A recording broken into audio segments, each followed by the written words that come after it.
Mesdames, Messieurs, bonsoir et bienvenue aux 20h de la télévision du Burkina. À la une de l'actualité ce soir, la Sierra se donne pour mission l'accès pour tous à l'énergie durable en Afrique. La semaine des énergies et des énergies renouvelables d'Afrique est à sa deuxième édition en cette année 2017. Cette semaine se veut une cohérente avec le gouvernement burkinabé en matière de promotion de l'énergie durable. Quels en sont les enjeux? Éléments de réponse dans ce journal. Dans l'actualité également, la nuit qu'il convient désormais d'appeler Nuit des Galians. 20 ans après leur création, les prix Galian dévoilent les innovations prévues pour cette année. Parmi elles, un super prix décerné aux plus méritants des méritants, 3 millions de francs CFA et un terrain viabilisé à Ouaga 2000. Et puis, dans l'actualité, nous aurons en plus sur un phénomène, la détresse des femmes d'émigrés à Béguédo, dans cette commune de la région du Centre-Est. Presque toutes les familles sont touchées par l'émigration. On y trouve des jeunes femmes mariées, vivant pourtant seules, attendant le retour de leur époux parti à l'aventure. C'est le dossier à voir dans quelques instants. Mais avant, le point sur l'opération Bayard, lancée ce week-end à la frontière entre Kina et le Mali. À Kossiam, le commandant de la force Barkhane a échangé, entre autres, avec le président du Faso sur l'opération qui a neutralisé plusieurs terroristes retranchés dans la forêt Foulsaré. Le point de cette journée d'audience à Kossiam avec Konsoum Koulibaly et Bouma Ernest Nebié. Le commandant de la force Barkhane, c'est le président du Faso. Au cœur des échanges, les questions sécuritaires, notamment le combat contre le terrorisme au Burkina et dans la sous-région. En tant que commandant de la force Barkhane, il est important pour moi d'écouter le président et d'avoir recueillir son appréciation sécuritaire sur les priorités qu'il a et puis ce qu'il peut demander à la force Barkhane en appui de l'armée du Faso pour améliorer notre coopération. Après l'opération Panga menée conjointe par les armées françaises, maliennes et burkinabées contre le terrorisme dans le Sahel, la force Barkhane a piloté une autre le 29 avril dernier dans la forêt de Foulsari, située à la frontière Mali-Burkina. Une opération qui a permis de mettre la main sur une vingtaine de djihadistes et de saisir des armes et du matériel qui servent à fabriquer des explosifs. Opération, le commandant de la force Barkhane en a parlé au président du Faso. Nous avions eu des renseignements sur la présence d'ennemis que nous avons décidé de traiter. Nous avons eu un bilan satisfaisant. Le but de ces opérations, le but final de ces opérations, c'est de débarrasser les populations des terroristes qui les terrorisent. À l'issue de cette audience, le président du Faso a reçu une délégation du groupe de la Banque Atlantique. Échange porté sur le PNDS et des projets de développement au Burkina. Notamment de projets dans les logements sociaux, dans l'éducation et les infrastructures. Et nous nous réjouissons parce que nous avons eu un écho très favorable de son Excellence le chef de l'État. Après le président du Faso, la délégation est allée rendre visite au Premier ministre Paul Kabatieba. Avec lui, il a aussi été question de projets de développement au Burkina. Les questions sécuritaires évoquées également au cours du dialogue politique entre le Burkina et l'Union européenne. Cette 11e session fait aussi un état des lieux de la gouvernance démocratique, économique et environnementale. Mathias Rabo, Abibou, reportage. Acteur de la diplomatie et de la gouvernance démocratique du Burkina et ambassadeur du groupe de l'Union européenne mettent à profit cet exercice traditionnel pour apprécier la situation sociopolitique et économique de leurs espaces respectifs. Le point d'honneur est mis essentiellement sur la situation sécuritaire au Burkina et dans la sous-région. De diplomatie, d'échanges commerciaux entre le Burkina et l'Union européenne, mais aussi les préoccupations liées à la mise en œuvre du PNDS, à la justice et la réconciliation et aux réformes constitutionnelles seront passées au crible. Ce dialogue doit porter pas seulement sur l'aide, ça n'est pas une réunion de coordination de l'aide, pas seulement. C'est une réunion qui doit porter sur la gouvernance, sur les droits de l'homme, sur la démocratie, sur les stratégies de coopération respectives. Le ministre burkinabé en charge des affaires étrangères, tout en saluant l'efficacité et la qualité du partenariat entre le Burkina et l'Union européenne, indique que d'énormes efforts sont fournis au quotidien par les acteurs de la gouvernance politique pour l'instauration d'un véritable état de droit au Burkina. Au-delà de l'aide traditionnelle dans le cadre du programme indicatif national, nous nous réjouissons des visites de nombreuses délégations dans notre pays. Vous avez traduit votre confiance par un niveau d'engagement sans précédent pour le financement de l'économie nationale. Jamais on a noté autant d'engagement, autant d'engouement de partenaires publics, internationaux, privés, nationaux ou étrangers pour notre pays. Les deux parties affichent l'ambition de voir cette rencontre dégager de nouvelles pistes pour relever les défis qui leur sont communs et consolider les bases de leur coopération. Et puis c'est parti depuis ce matin pour une semaine sur l'énergie. Pour sa deuxième édition, la semaine des énergies et des énergies renouvelables d'Afrique se penche sur la promotion du mix énergétique. L'accès à l'énergie durable doit être une réalité. C'est la vision semaine ouverte à Ouagadougou. Le point avec Yacouba Gamene et Maïmouna Traoré. Pour une augmentation significative de l'accès des populations à une énergie durable, la réflexion est lancée. La deuxième édition de la Semaine des énergies et des énergies renouvelables d'Afrique SERA fait la promotion de l'efficacité et du mix énergétique. Une vitrine de promotion des énergies renouvelables qui consacre l'unité d'action entre les différentes parties engagées dans la promotion de l'efficacité énergétique au Burkina Faso et en Afrique. Ce cadre-là va permettre à l'ensemble de ces acteurs-là de se retrouver, aussi bien au plan national sur les questions liées aux énergies renouvelables et à l'efficacité énergétique, que sur le plan international, donc sur la question donc, des produits indépendants et le marché de l'électricité que nous cherchons à mettre en place.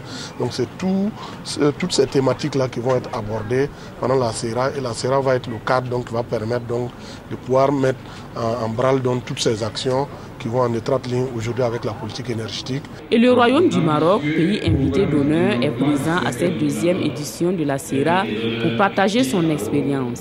Le Maroc a entamé dès les années 60 avec la grande politique de construction des barrages à produire de l'énergie renouvelable. Aujourd'hui, les énergies renouvelables rentrent dans 24% de la consommation marocaine. Nous avons atteint un degré d'électrification de 99%.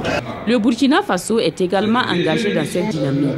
Pour juguler la crise énergétique, l'Assemblée nationale a adopté le 20 avril dernier une loi portant réglementation du secteur de l'énergie. Cette loi permet l'investissement privé dans la production et la distribution. Le Burkina serait-il le prochain pays africain à accueillir une banque islamique? Les jalons ont été posés la semaine dernière à Djeddah lors de la visite de travail effectuée par le Premier ministre Paul Kabatieba. Quelles sont les opportunités de l'implantation d'une telle institution financière? Réponse avec Paul David Bambara et Maxime Zongo. L'un des objectifs majeurs de la visite du chef du gouvernement à Djeddah, au siège de la Banque islamique de développement, mener des actions dans le cadre de l'opérationnalisation des intentions de financement du PNDES. En marge de cette activité, on a aussi échangé avec les experts sur la finance islamique. L'ambition, à terme, implanter une banque islamique au Faso. La banque islamique, une fois qu'elle est opérationnelle au niveau du pays, elle va promouvoir les produits de la finance islamique. J'en veux pour illustration, par exemple, les prêts istisna que cette banque-là va peut-être accorder aux structures qui sont dans le besoin. J'en veux comme illustration un autre produit qu'on appelle par exemple le Mourabaha, qui est similaire à une vente avec une marge bénéficiaire. C'est-à-dire que pour les opérateurs économiques et les commerçants, ils peuvent, à travers cette banque islamique-là, bénéficier de prêts sous forme Mourabaha pour effectuer renforcer leur activité commerciale. La finance islamique qui s'adosse sur la morale islamique comporte de nombreux produits dont les contours se démarquent de la finance conventionnelle. Il y a un certain nombre d'interdits qui la démarque de la finance classique, la finance conventionnelle. Si on prend par exemple la thésaurisation, l'islam ne recommande pas la thésaurisation. La corruption, l'islam interdit la corruption. L'islam interdit l'usure, c'est-à-dire que le prêt usurier, l'islam interdit. L'islam interdit par exemple la spéculation. Et donc si on prend ces éléments qui sont prohibés en islam, qu'on met dans la transaction, les transactions entre les agents économiques, on se rend compte que voilà, il y a un certain nombre de morales, il y a un certain nombre de responsabilités qu'on prend en compte. Au regard des nombreuses opportunités qu'offre la finance islamique au secteur privé, les autorités burkinabées ont marqué leur volonté d'implanter cette autre branche de la finance au Burkina avec l'appui de la BID.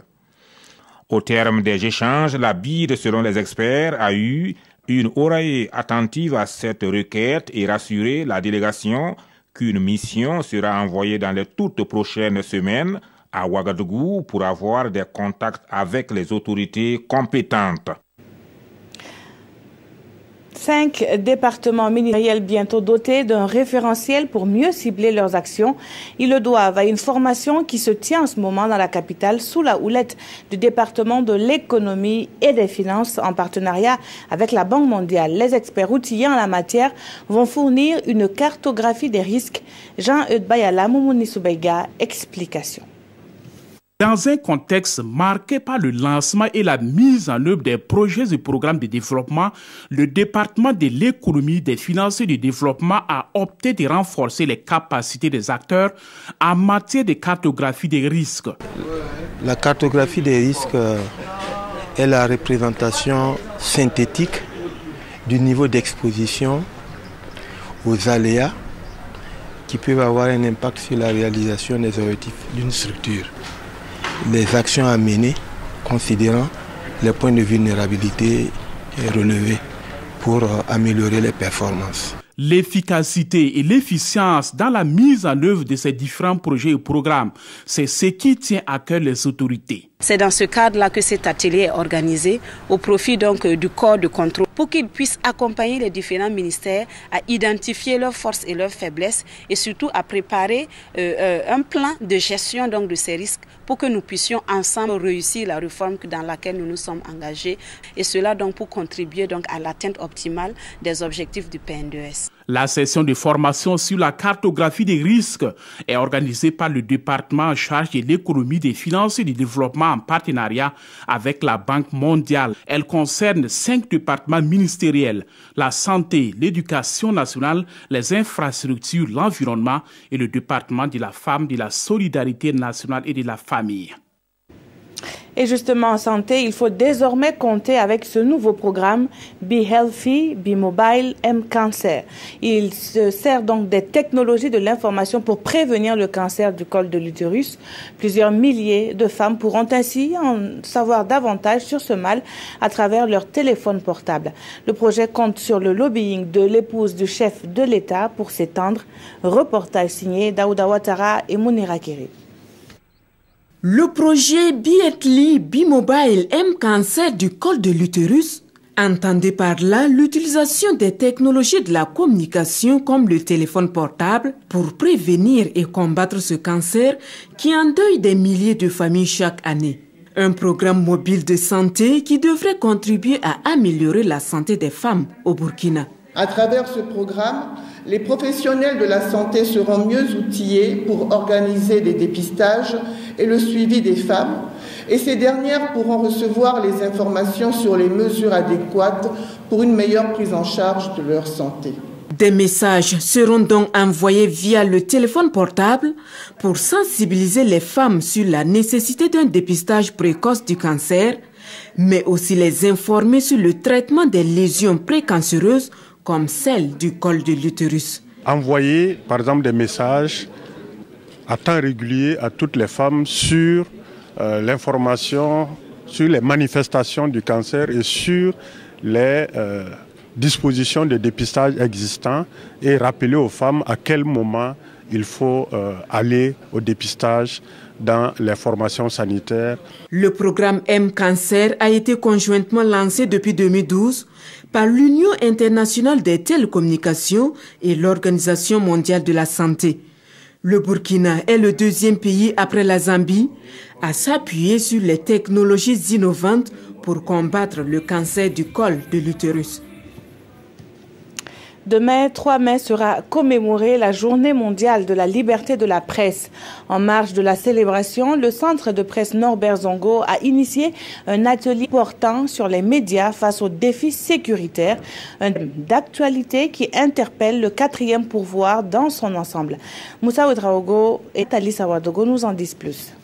Demain 3 mai est célébrée la Journée internationale de la liberté de la presse. Elle est placée sous le thème des esprits critiques pour des temps critiques, rôle et responsabilité des médias pour une société stable et inclusive.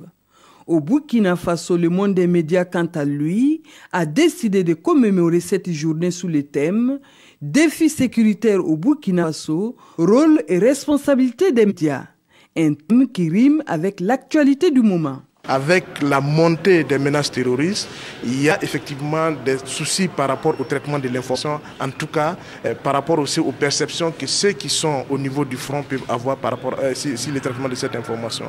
Et justement, nous avons pensé qu'il était bon qu'on mette tous les acteurs, notamment les forces de défense et de sécurité et les hommes de médias, autour de la même table, pour réfléchir sur quelle piste de collaboration afin de permettre à chacun effectivement de savoir comment se situer par rapport au travail de l'autre, que les médias continuent à faire le travail d'information sans compromettre effectivement les chances de succès des opérations des forces de défense et de sécurité.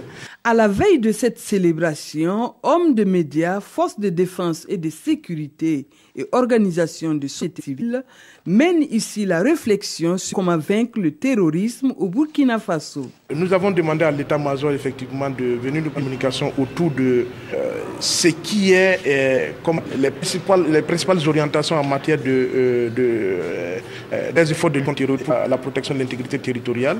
Mais on profite de leur demander s'il est possible de faire un pré-bilan par rapport à toutes les options qui existent là. La question de la sécurité des journalistes, la collaboration des OSC, mais aussi des partenaires techniques et financiers dans la lutte contre le terrorisme sont autres points qui seront abordés.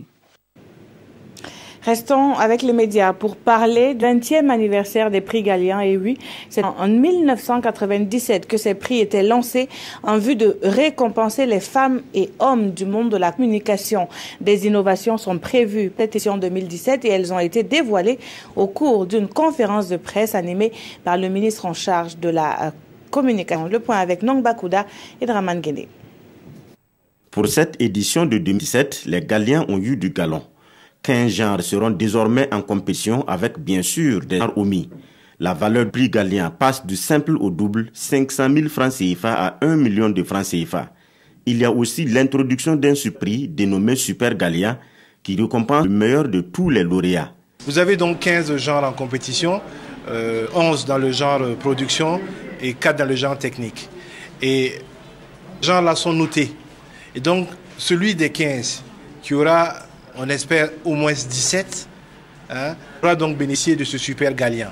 Il s'agit donc d'un prix qui vient en sus, d'un montant de 3 millions de francs CFA, et auquel nous avons, avec l'accompagnement du ministère de l'Habitat et de l'Urbanisme, associé une parcelle de 375 mètres carrés, située donc à Ouaga 2000. Innovation encore dans les Galiens 2017, c'est le nivellement des mondes des prix spéciaux. Ils montent tous maintenant à 1 million de francs CFA comme les prix officiels. Seul bémol, leur nombre est limité à 10 au maximum. Vous avez parfois plus d'une vingtaine de prix spéciaux. Parfois, ces montants étaient supérieurs même à ceux des Galiens. Donc, et ensuite, il y avait parfois comme des œuvres commandées qui étaient primées. Alors que c'est d'abord la qualité du travail que nous voulons promouvoir. C'est pour ça que nous avons décidé que nous aurons 10 prix spéciaux et nous aurons 15 genres journalistiques en compétition pour les Galiens. Jadis, connue sous le nom Nuit du communicateur, la Nuit des récompenses devient Nuit des Galiens. Elle est prévue se tenir le 3 prochain sous le patronage du président Faso. En attendant cette nuit des Galiens, le président du Faso s'est rendu dans une salle de cinéma. Accompagné de son épouse, ils se sont prêtés à une mise en scène pour suivre le film Frontières d'Apolline Traoré. Une fiction qui pose la problématique des frontières pendant que l'intention est elle prônée par les dirigeants africains. Le film de cette soirée ciné avec Amado Ilboudo et Geoffroy Bazier. D'entrée de jeu, la réalité a rejoint la fiction pour deux invités de cette projection de Frontières. Bonsoir. Madame la Première Dame. Vous avez quelque chose à signaler? Mon papier, s'il vous plaît.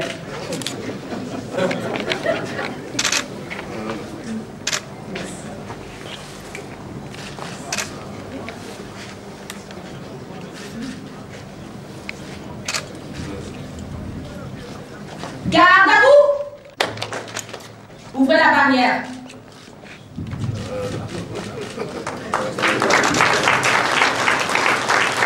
Si le président du Faso et son épouse se sont volontiers prêtés au jeu, la réalité est moins joyeuse pour les 4 commerçantes dont les péripéties sont racontées par l'œuvre d'Apolline Traoré.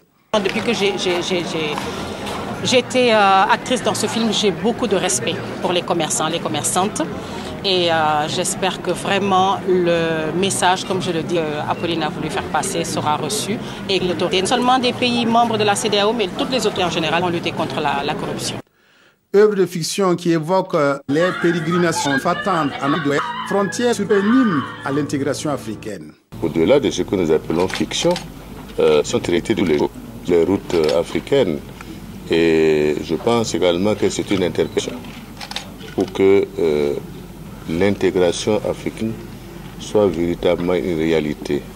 Pour la libre circulation des hommes et des biens, également est une réalité en toute sécurité.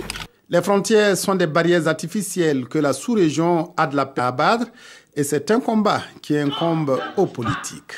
Oh, ne bouge pas! Oh, ne bouge pas! Eux ont choisi de passer plusieurs frontières à la recherche du mieux-être. L'immigration est la chose la mieux partagée par les familles de Béguédo. Dans cette commune située dans la région du Centre-Est, l'aventure fait rêver plusieurs jeunes. Ce qui fait rêver les jeunes filles, c'est de se marier avec un émigré. Conséquent, elles se retrouvent seules pendant plusieurs années, attendant le retour de leur époux. Comment vivent-elles cette séparation? Réponse dans ce dossier signé Paul Yabré, Alassane Kendrebeogo et Clarisse Nikiema. La commune de Béguédo, dans la région du Centre-Est, est en pleine mutation. Ici, la majorité des gens partent en Europe à la recherche du travail pour améliorer leurs conditions de vie. L'argent de la migration est visible, entretenant l'illusion de l'immigré fortuné. Épouser un émigré était donc le rêve des femmes de cette localité pour sortir de la pauvreté. Mais dans les villas cossues, le sort de nombreuses femmes des émigrés est triste. Depuis le départ de mon mari, avoir un mari, c'est vraiment un problème pour moi et mes 3 enfants. À cela s'ajoute le manque d'argent pour s'occuper de nos besoins quotidiens et même le savon pour laver les habits. Mon mari n'envoie pas l'argent couramment et même quand il envoie, ça n'arrive pas à couvrir nos dépenses. Tout comme Zenabou, bon nombre des femmes de cette localité n'ont pas revu leurs époux depuis des années. Des raisons de sécurité, elles refusent de relater leurs désillusions et leur solitude dans notre micro. Elles évoquent des cas d'adultère et de violation. L'autre souci des femmes des émigrés, c'est également l'éducation des enfants en l'absence de leur père. Ça fait 19 ans que mon mari est en Italie. Ce n'est pas facile d'éduquer les enfants en tant que femme. Un de mes enfants a même abandonné l'école et a quitté le domicile. Mon mari peut atteindre 7 à 8 mois sans m'envoyer de l'argent. Si on tombe malade, c'est temps pour toi. Certaines de ces femmes des émigrés mènent des activités parallèles pour pouvoir s'occuper de la famille en attendant le retour de leur mari. Mon mari a plus de 60 ans et vit toujours en Italie. Les jeunes qui partent en Italie gagnent facilement un emploi, mais quand tu prends de l'âge, tu peines à en avoir. Donc mon mari ne travaille plus. Monsieur ne gagne pas l'argent parce qu'en Italie, monsieur ne gagne pas à travailler. Nous, on regrette. Mais tu vas conseiller les filles à donner l'école pour les Italiens là. Il ne va pas accepter. Parce que toi, 2 ans, tu avais pris une Italienne. Les services de l'action sociale mènent des actions de sensibilisation en vue d'attirer l'attention des populations sur l'impact négatif de la migration. Ce sont des activités de formation que nous menons, des activités de sensibilisation sur le droit et devoir des femmes. Et le plus souvent, quand nous abordons ces sujets-là, sur la situation de ces femmes, des immigrés, voilà, elles nous exposent leurs difficultés. Donc, ensemble, nous essayons aussi de leur prodiguer des conseils, les guides. Vivre en Italie ou dans les autres coins du monde, c'est le rêve de beaucoup de jeunes natifs du pays Bissa. La revue de presse pour refermer ce journal. L'opération Béar des forces au Nord Mali et la fête du travail sont les sujets commentés par les parutions du jour. Le meeting du CEFOP n'est pas passé sous silence, nous dit Vincent Kiandro-Burgo qui signe la revue de presse. Le meeting du CEFOP à la une des quotidiens aujourd'hui. Menace d'une motion de censure contre le gouvernement, titre Sidoya. Le journal rapporte une désillusion totale de l'opposition qui déplore la morosité économique sous la gouvernance MPP. Et on peut noter cet appel du CEFOP au président du Faso à initier courageusement la réflexion sur l'avenir du franc CFA avec ses pairs de l'UEMOA en vue d'accélérer la création de la monnaie unique de l'espace CEDEAO. Meeting à guichet fermé, titre l'observateur Palga, pour souligner la forte mobilisation des militants de l'opposition pour un meeting aux allures de rentrée politique pour le CEFOP précomposé. Et Zéphirin Diabré n'hésite pas de tourner le PNDS en dérision. Où est passé l'argent annoncé à grand renfort de publicité, se dit-il. Soit ils ont menti, soit ils l'ont détourné. Propos de Zef rapportés par l'Obs. Pour aujourd'hui au Faso, les pugilats verbaux ont repris de plus belle. Avec le meeting, poursuit le journal, le MPP doit désormais éteindre ses rêves de compter sur une opposition compréhensive. Le pays consacre sa une à la fête du travail. C'est un 1er mai dans un contexte de revendications syndicales et de grève à répétition, avec en plus le premier grand meeting de l'opposition. Le journal pense que le gouvernement ne devrait pas minimiser les préoccupations des travailleurs, tout comme les syndicats devraient éviter la surenchère et se tenir à équidistance des chapelles politiques. Opération Bayard. Le pays salue cette opération de l'armée française qui a permis de mettre une vingtaine de djihadistes hors d'état de nuire. Une véritable opération de salubrité, qualifie le journal. L'Obs en tire 3 enseignements. Le terrorisme n'est pas une fatalité. La mutualisation des forces comme meilleur moyen de la lutte. Et enfin, que l'armée française nous aide à nous passer de son aide. Merci d'avoir suivi le journal qui s'achève. L'information revient en direct à partir de 22h30 avec Christine Koulibaly. Très bonne suite de programme sur la télévision du Burkina.